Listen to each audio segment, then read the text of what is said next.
ওয়ালাইকুম সালাম ব্রো। কি অবস্থা ভাইয়া, ভালো এই তো আছেন? ভাইয়া আলহামদুলিল্লাহ ভালো আছি। আপনি কেমন আছেন ভাইয়া? আলহামদুলিল্লাহ। তো ভাই আপনি ভালো আছেন না? দিনকাল কেমন যাচ্ছে? মোটামুটি ভালো। একটা কাছাকাছি লাও। তো আপনারা লিবিয়াতে আছেন মোটামুটি মাশাআল্লাহ, টাকা পয়সা বা কাজ বাজ কি অবস্থা? দিনকাল কেমন যাচ্ছে আপনার? এই তো ভাইয়া আছি আলহামদুলিল্লাহ, মোটামুটি আছি ভালো, মানে সাধারণ ব্যাস। মতো আছি আর কি।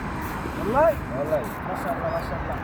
কোম্পানির- বাংলাদেশ থেকে অনেকেই লিবিয়ায় আসতে চায়, তো লিবিয়া সম্পর্কে ভালো মন্দ কিছু আপনারা বলেন। হ্যাঁ, অনেকেই আসতে চায়, অনেকেই কাজ করতে বা অনেকেই এখান থেকে আর কি গেম টেম দিয়ে ইতালি যাওয়ার জন্য প্রস্তুতি নেওয়ার জন্য আসে। তো আপনারা একটু বলেন যে লিবিয়ার পরিস্থিতি কি খবর? আসে লিবিয়া যারা আসে তারা বেশিরভাগ আসে ইটালি যাওয়ার জন্য আসে, ঠিক আছে।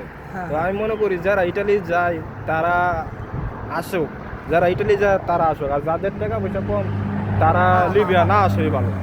ও এটা আর লিবিয়া কাজের ধরনটা কেমন, পাশাপাশি বেতনটা কি রকম আসতে পারে?